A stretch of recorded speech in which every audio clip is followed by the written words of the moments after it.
Lenora Voss had built a restaurant from a folding table and a borrowed pot.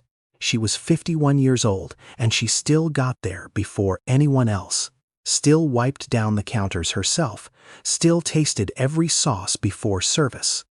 Once, that a woman who stops tasting her own food has already started leaving it. The restaurant was called Voss Kitchen. It sat on a corner in New Orleans' 9th Ward, a neighborhood the city had written off twice and rebuilt once, and was currently debating a third time. The sign above the door had her name in hand-painted letters, deep red on cream, done by a man named Hector, who had charged her $40 and a plate of red beans and rice, and who had been dead now for 11 years. She had never repainted it. Lenora had one daughter. Vanessa was 32. She worked in commercial real estate in Houston and called on Sundays between noon and 1, which was the only hour she was reliably not selling something to someone. She had her mother's cheekbones and her father's restlessness, and she had been trying to get Lenora to sell the restaurant for 6 years, not to close it, to sell it. To a developer who wanted the corner, wanted the square footage, wanted the location that had suddenly become desirable now that the neighborhood had been rediscovered by people who had not been there when it needed discovering. Lenora's son-in-law was named Craig Fontenot. He was 35, worked in finance, wore clothes that required dry cleaning, and had opinions about everything that cost him nothing to have. He had never eaten at Voss Kitchen. He said the drive from Houston was too far. He said this at Thanksgiving. He said it again at Christmas. Lenora had stopped waiting for him to say it differently. Her late husband, Samuel Voss, had died 8 years ago. Cardiac arrest, a Tuesday morning, standing at the sink. He had been 54. He had been washing a coffee cup when it happened, which was the kind of detail that stayed in a person the way certain details do, small and specific and completely without meaning. And somehow the most meaningful thing about the whole terrible morning. Lenora had kept the cup. It was on the shelf above the register now, a white ceramic cup with a faded blue stripe, cracked along the handle from a fall it had taken years before he died. She had glued it back together. She kept it anyway. She had not taken a week off since the funeral. Her daughter called on a Sunday in February. It was raining in New Orleans the way it rains in February, which is like the sky is making a point. Lenora was in the kitchen doing prep for Monday when the phone rang.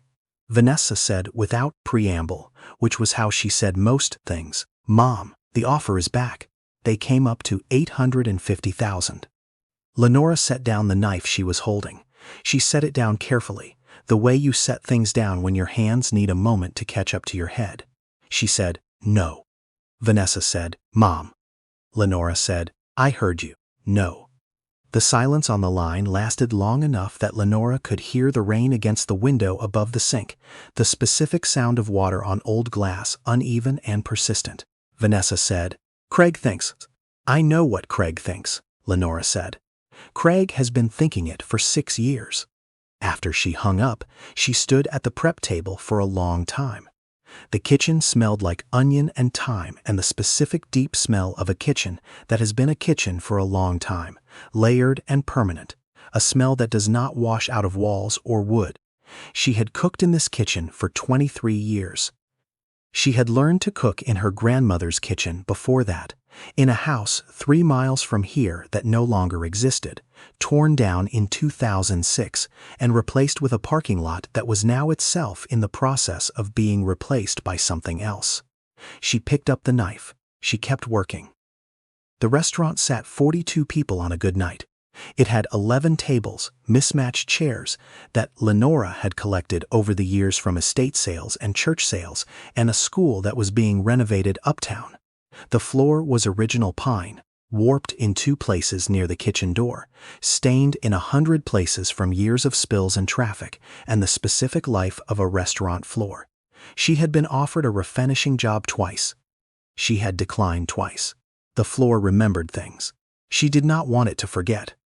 Voss Kitchen was known for 3 things: the gumbo, which had won a local award in 2009, and which Lenora had never entered in another competition because, as she explained when people asked, she did not need a judge to tell her what she already knew. The bread pudding, which was Samuel's recipe, modified from his mother's recipe, modified from her mother's recipe, and which Lenora refused to modify further because there was a limit to how far a thing should travel from its origin. And the fact that Lenora Voss herself was always there, always cooking, always present in the dining room during service in her apron. A woman who clearly had not outsourced her own restaurant to itself. She had 2 full-time employees, Dex, who was 26 and had been washing dishes there since he was 17, and who now ran the line with a competence and pride that Lenora recognized as the specific pride of a person who learned a skill slowly and kept it carefully, and Thelma Broussard, who was 67, who had been waiting tables since 1981, who remembered every regular by name and the names of their children and the children's children, and who had a memory for coffee preferences that bordered on the clinical. Lenora paid them both above what the neighborhood paid. She had never explained why. She did not think it required explanation. The developer's offer had been on the table, in one form or another, for 6 years. The corner of Desire Street and St. Claude had gotten valuable in the way that corners in reclaiming neighborhoods get valuable, suddenly and without the neighborhood's permission. 3 other spots on the block had sold in the past 2 years. One was now a cocktail bar with Edison bulbs and $12 drinks. One was a boutique with no prices visible in the window. The third was still under renovation, the windows papered, the sounds of construction beginning at 7 in the morning and continuing until exactly the point when people started complaining. Lenora had watched all of it from behind the counter. She had watched it the way you watch weather, with attention and without surprise, knowing it was coming, and knowing there was nothing you could do about the wind. The phone call from Vanessa was a Sunday. By Thursday, Craig had sent an email. It was 3 paragraphs long and used the words opportunity, liquidity, and legacy in ways that suggested he had spent time with a financial planner and no time with a dictionary. The word legacy appeared in the final paragraph. He had used it to mean money. Lenora read the email twice, then closed her phone, then opened it again, and read it a 3rd time the way you read something when you are trying to find a version of it that doesn't make you tired. She went back to the kitchen. She had chicken stock simmering on the back burner, a smell that had no equivalent in any other context, a smell that meant something was being made rather than finished. She stood at the stove and stirred it and did not answer the email. What she did not tell Vanessa, or Craig, or anyone was that the restaurant was not entirely all right. It had not been entirely all right for about 18 months. The neighborhood's new residents ate at the places with Edison bulbs and parking structures. The old neighborhood ate at Voss Kitchen, but the old neighborhood was smaller now, displaced by rent increases and the slow arithmetic of a city deciding who got to stay. She had regulars who no longer came in because they no longer lived within walking distance. She had tables that sat empty on nights that used to be full. She had looked at the numbers in January and sat with them at the prep table for an hour and then put them in the folder in the bottom drawer where she put things she was not ready to decide about yet. She was not ready. She knew this was not the same as having a plan. Her grandmother, Ida Mae Trosclair, had come to New Orleans in 1944 from a sugarcane parish 4 hours west. She had arrived with a cardboard suitcase, a set of cast-iron pans wrapped in newspaper, and a recipe written in pencil on the back of a church program that Lenora still had, the paper translucent with age, the pencil lines faded to near invisible. Ida Mae had cooked for other people's houses for 30 years, other people's kitchens, other people's dinner parties, and had saved the money with the specific discipline of a woman who understands that the only protection against someone else's decisions is your own. She had bought the corner property in 1979 for less than the cost of a used car. She had told Lenora once, sitting at a kitchen table that no longer existed, "Baby, they will always tell you the neighborhood isn't worth anything. They say it until the day they want it. Then they say it was always worth something. The trick is not to believe either of them. The trick is to already be there." Lenora had been there. She had been there for 23 years. The question that sat in the bottom drawer with the folder was whether being there was still enough. Vanessa flew in on a Friday in March. She had not told Lenora she was coming. She arrived at the restaurant during the lunch rush, standing in the doorway in a coat that cost more than Lenora's equipment insurance, holding a roller bag that had never been checked. Lenora saw her from the kitchen pass-through and felt the specific complicated feeling of seeing your child and being surprised by her in the same moment. Vanessa sat at the corner table. She ordered the gumbo. She ate it without her phone on the table, which Lenora noticed because it was unusual, and because it was the thing she had always wished for at a table and had never been able to ask for, without it becoming a conversation about boundaries. After the lunch crowd thinned, Lenora came out and sat across from her daughter. Vanessa was looking at the room. She looked at it the way people look at things they are trying to see clearly, not perform seeing, actually see. She said, "You redid the lighting 4 years ago," Lenora said. Vanessa nodded slowly. She looked at the shelf above the register. She looked at the cracked cup with the blue stripe. She said, "How is it really going, Mom?" Lenora looked at her daughter. She looked at her for a moment before she answered, "The way you look at people when you are deciding how honest to be and you are not entirely sure yet what the right amount is." She said, "It's harder." Vanessa said, "I know." There was a pause. The kind that comes not from having nothing to say but from having too much and not knowing which part of it was actually the conversation. Vanessa said, "I'm not here because of Craig. Or the offer. I came because." She stopped. She looked at the cup again.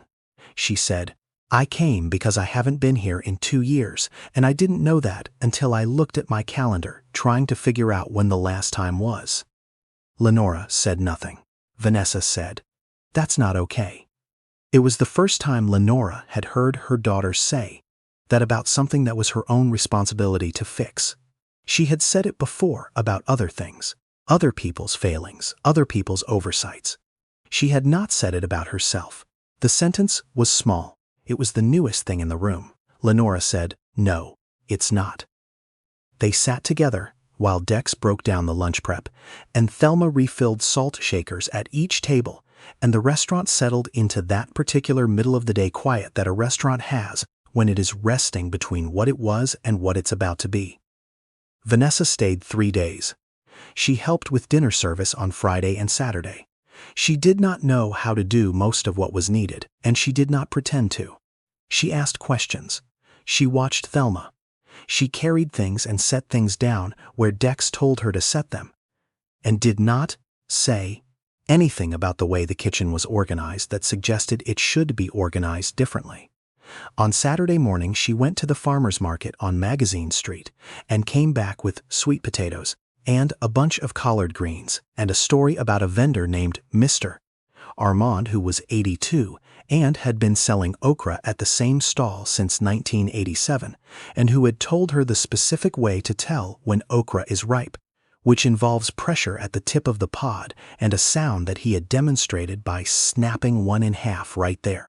She told Lenora the story standing in the kitchen, her coat replaced now with an apron, her expression different from the one she'd arrived with. Less performing presence, more being in it. Lenora listened. She cut the sweet potatoes. She said, "Did you buy his okra?" Vanessa said, "I bought every bag he had left." Lenora looked at her daughter.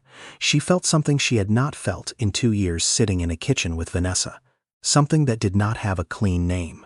Not exactly hope, not exactly pride. Something older than both of those, more animal. The feeling a woman gets when she sees her child do the specific thing she always knew her child was capable of and hadn't seen yet. She said, "Good." On Sunday morning, Lenora made coffee, and they sat at the corner table, the same one Vanessa had sat at on Friday, and Lenora opened the folder from the bottom drawer. The numbers were what they were. She did not narrate them. She set the folder on the table and let Vanessa read. Vanessa read for a while. She did not speak. She turned a page. She turned another. She looked up and said, "You've been carrying this alone." Lenora said, "Yes." Vanessa said, "Why didn't you?" And then stopped. She knew the answer. The answer was that Lenora had not been ready to say it out loud, because saying it out loud made it a different kind of real, the kind you cannot put back in a folder. They sat with the numbers for a while, which is the only honest thing to do with numbers when they are difficult. Not explain them away, not immediately solve them, just sit with them until they are no longer a surprise. Vanessa said, "What would you need? Not to sell, not to break even, to actually be okay." It was a different question than Craig's question. Craig's question was always about the offer, about the number, about what the corner was worth to someone else. This question was about what Lenora needed. It was a question about Lenora, which was not the question she had been asked in quite some time. She sat with it. She thought about it the way she thought about a dish when it was not yet right, running through each element separately, finding the one that was missing. She said, "I need more of what this neighborhood used to be. I need the people who left to be able to come back, and I need people to know I'm still here." Vanessa said, "Then that's what we work on." She did not say "we" in the way people say "we" when they mean you. She said it in the way it's supposed to mean, which is that two people are now in the same place looking at the same problem from the same direction. It would take time to see what that meant in practice. But it was Sunday. The restaurant was quiet. The coffee was good. Outside, the rain that had been threatening all morning finally made up its mind, and the sound of it on old glass was the same sound it had always been, uneven and persistent, the city doing what it does. What happened next was not a rescue. That is the part that needs to be said clearly, because most stories about restaurants in trouble and families with money and developers with offers resolve in a way that is clean and final and involves a transaction. This one did not. What happened was smaller and slower and more like the truth. Vanessa did not buy the restaurant back to health. She did not arrive with a check and a plan and a set of renovations that transformed the corner into something new. She arrived with a Sunday, then another Sunday, then a Saturday before the Sunday.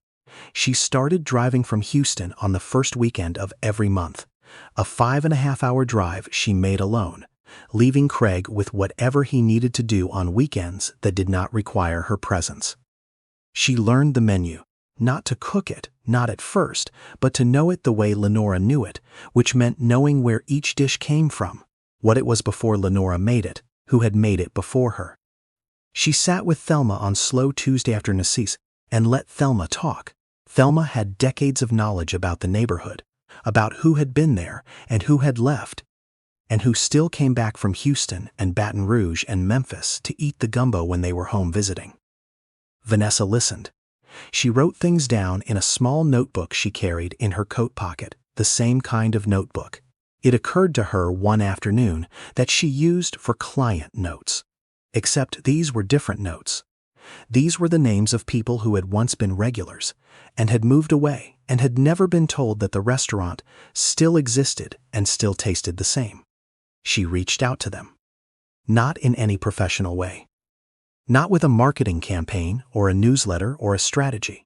She sent messages the way you message people you know. She said, "We're still here. Lenora's still cooking. The bread pudding is the same." She sent some of them recipes written out by hand that Lenora had dictated over the phone, the way Ida May's recipe had been written on the back of a church program, handwritten, and sent to people who had reason to want them. Some of them wrote back. Some of them came back. Not all at once. But one Friday a family from Kenner that Thelma remembered by name came in for dinner. A father and mother and 3 adult children who had grown up eating at Voss Kitchen and moved away and had not been back in 4 years. They sat at the table near the window. They ordered everything. They stayed 2 hours. When they left, the father stopped at the register. He looked at the cup on the shelf, the cracked cup with the blue stripe. He said, "That's still there." Lenora said, "That's still there." He looked at her. He said, "Good." The numbers in the folder did not become easy. Some months were better. Some months the folder stayed in the drawer. But the restaurant was not a corner on a real estate listing. It was a room where people ate food that tasted like where they were from, made by a woman who had not outsourced herself from it, And that had a value that did not appear in quarterly reports or developer projections, a value that was nevertheless real and measurable in a different kind of ledger. There was a woman who started coming in on Thursday afternoons. Her name was Beulah Whitmore. She was 84, walked with a cane, lived 3 blocks away in a house her husband had bought in 1961, and ate the same thing every week: a cup of the gumbo, a piece of cornbread, and coffee, black. She always sat at the same table. She always brought a book she never opened. She always left a tip that was larger than the bill. Lenora had tried once to tell her it was too much. Beulah had looked at her with the expression of a woman who had been making her own decisions for 6 decades and said, "Let me be generous. I don't have many ways left to be." Lenora let her be generous. Beulah had grown up in this neighborhood. She had watched it empty out after Katrina. She had watched it come back in ways that did not entirely include the people it had been before. She talked sometimes about the houses on her block that were now short-term rentals, empty 3 weeks out of 4, and full of strangers on the 4th. She said it in the way people describe weather, not with bitterness, not without it. One Thursday she said, "You know what this place is? This is the place that proves we were here. When everything else changes, somebody can point to this and say, 'There, that's what it was. That's who was here.'" She picked up her coffee cup. She took a sip. She set it down. "Don't let them have it." Lenora did not say anything. She did not need to. There are things that a person says to you that land not on the surface but somewhere underneath, somewhere that will take days or weeks to fully hear. She heard it. The developer came back in April with a final number: $950,000. The kind of number that is designed to make a person stop deliberating, the kind of number that is said with a tone that means we both know. This is what the conversation was always building to. Lenora listened to the representative across the table. A young man named something she had already not retained, in a suit that required dry cleaning, speaking in the polished language of inevitable outcomes. She said no. He looked at her the way people look at someone who has made a decision that does not make sense by the measures he was carrying into the room. He said, "Mrs. Voss, this is above market." She said, "I know what it is."